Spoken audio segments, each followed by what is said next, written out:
Hola a todos, mi nombre es Camilo y bienvenidos a Legora de Camilo. En esta ocasión voy a hacer breve mi saludo, pues les quiero compartir una lectura acerca de un texto de Simone Weil, una autora francesa que en A la espera de Dios, una recopilación de varias de sus cartas y reflexiones acerca del bautismo, la religión, la fe, el arraigo, la esperanza y en general nuestras propias vidas, nos hace una reflexión acerca de la paciencia y de cómo esta puede ser la forma más perfecta de amor que nos acerque a la divinidad. Sin más que decir, déjenme les acompaño con esta hermosa lectura.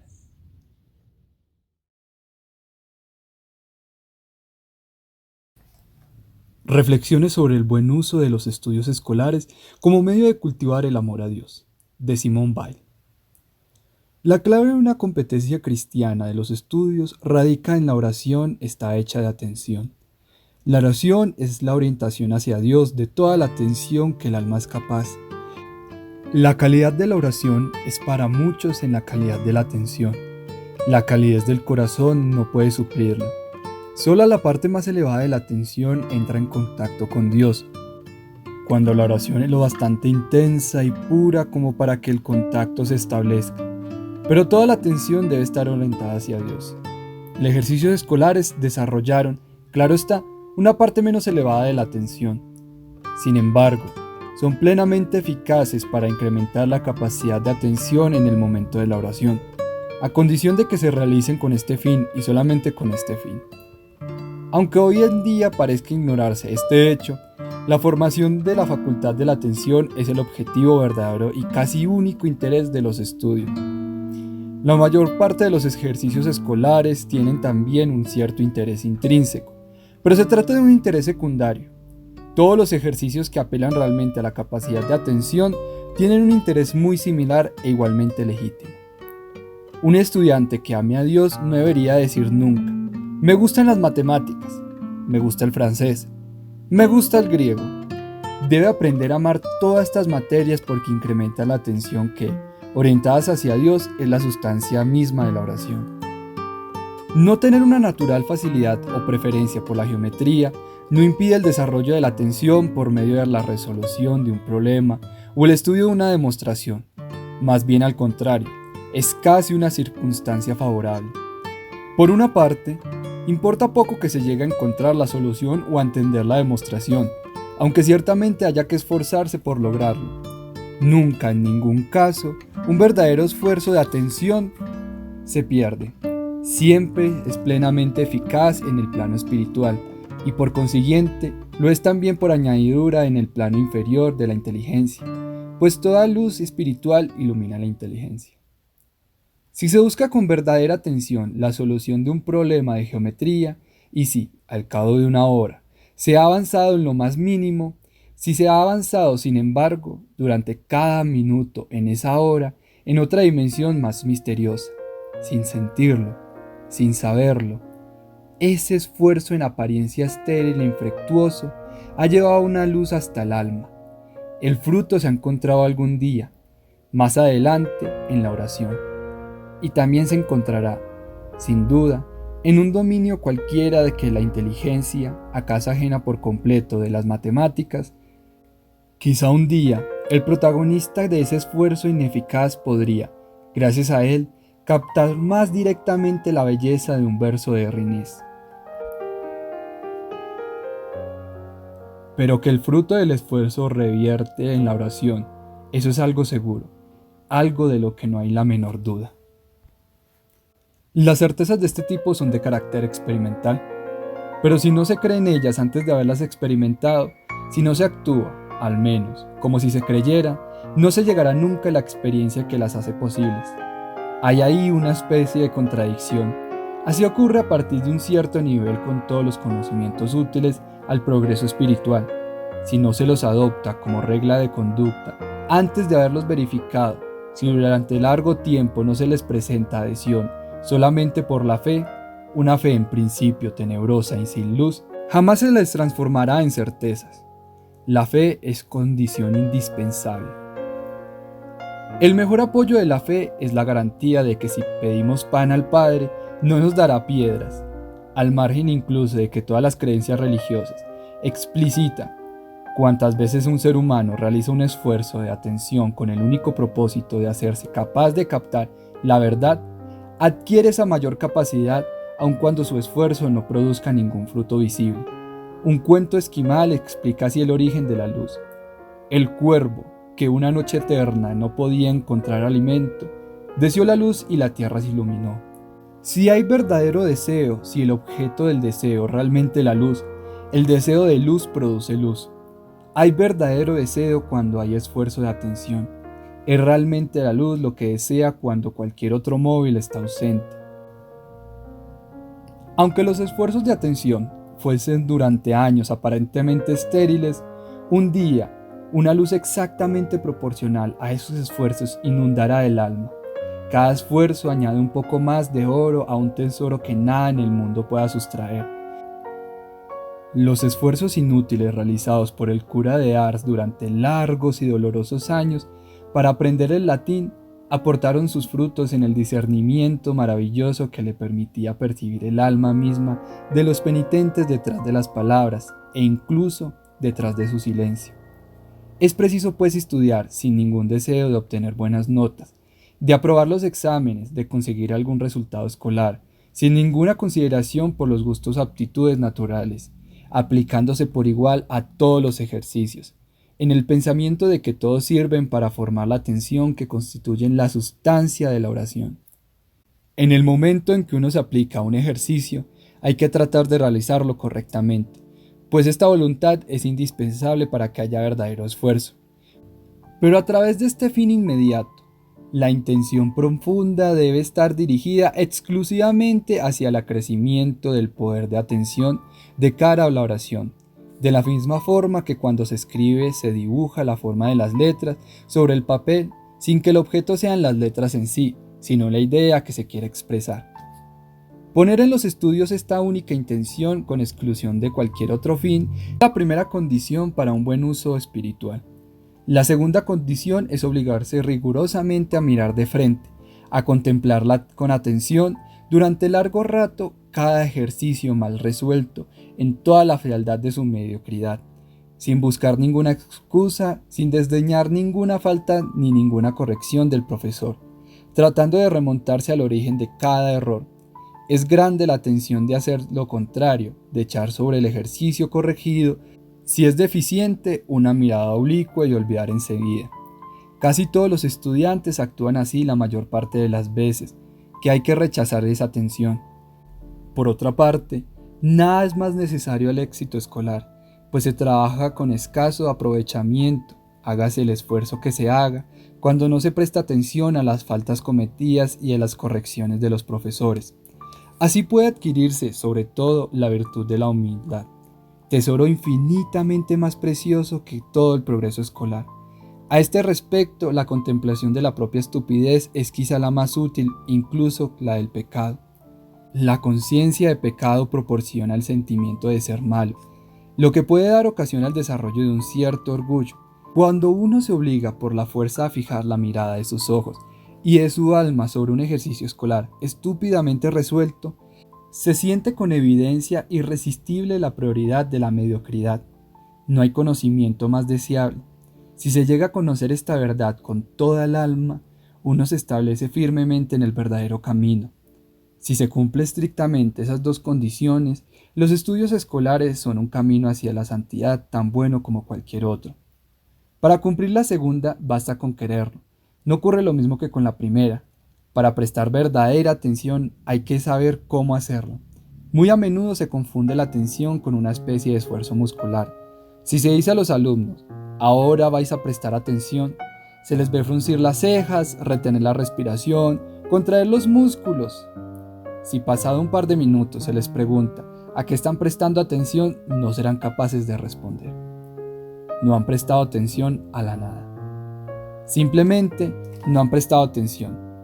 Han contraído los músculos. Se prodiga con frecuencia este tipo de esfuerzo muscular en los estudios, y como acaba de cansar, se tiene la impresión de haber trabajado. Es solo una ilusión. La fatiga no tiene ninguna relación con el trabajo. El trabajo es esfuerzo útil, sea o no cansado. Esta especie de esfuerzo muscular es completamente estéril para el estudio. aunque se realice con buena intención.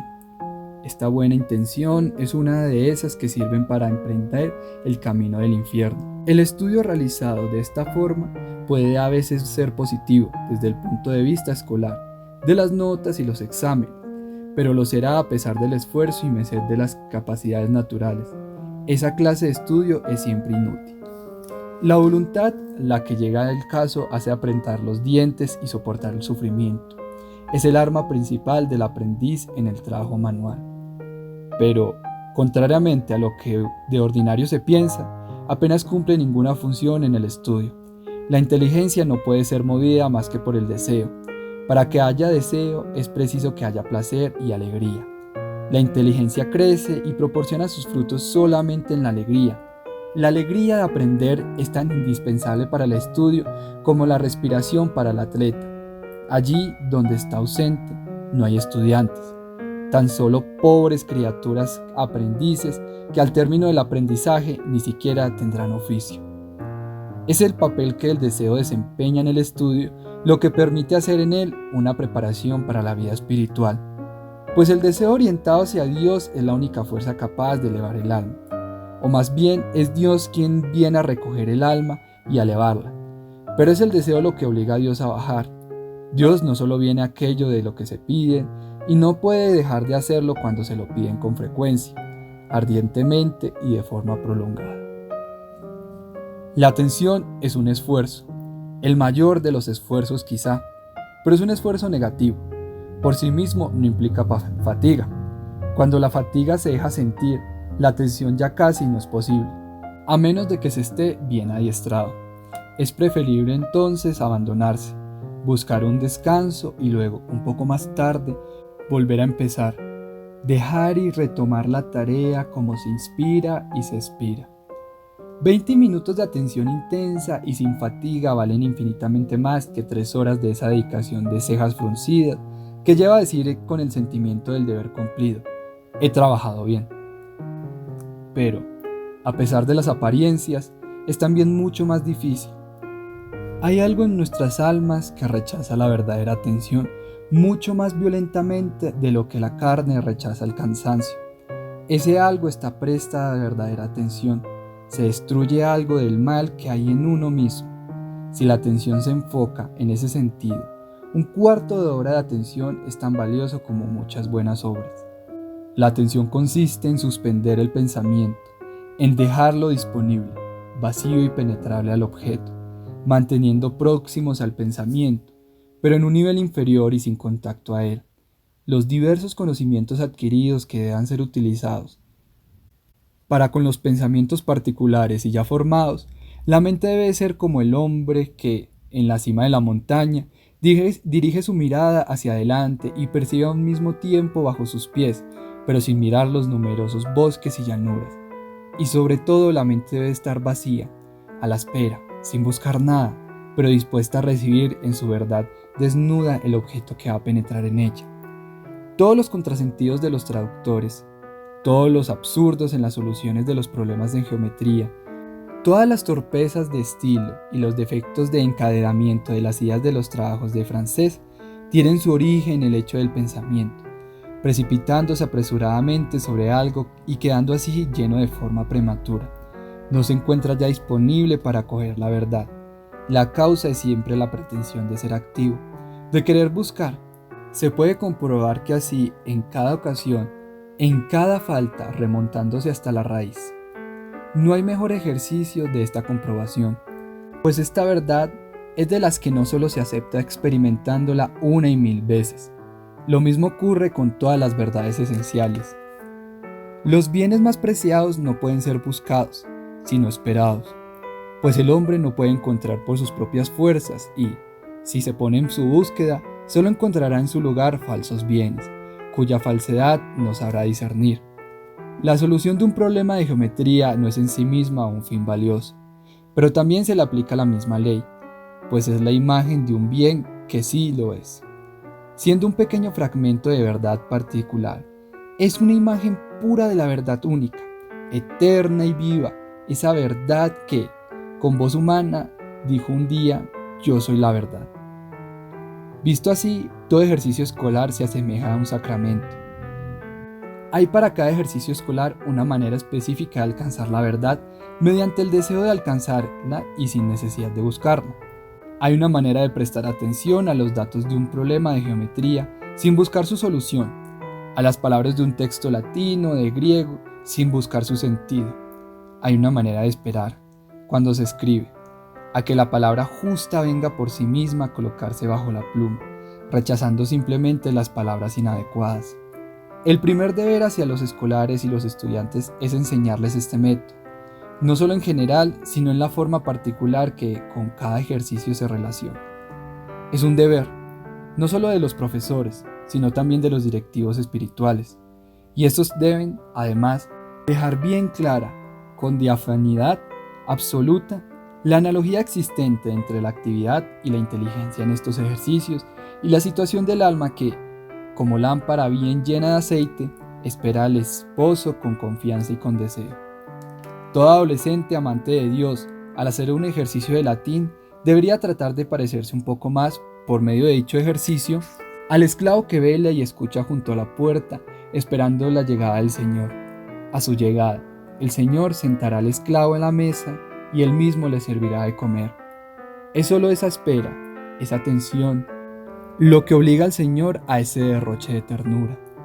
Cuando el esclavo se ha fatigado hasta el agotamiento en el campo, el Señor a su vuelta le dice: prepara la comida y sírvemela, y le considera un esclavo inútil que hace solo aquello que se le manda, al precio de cualquier esfuerzo, fatiga y sufrimiento, pues el que desobedezca no ama.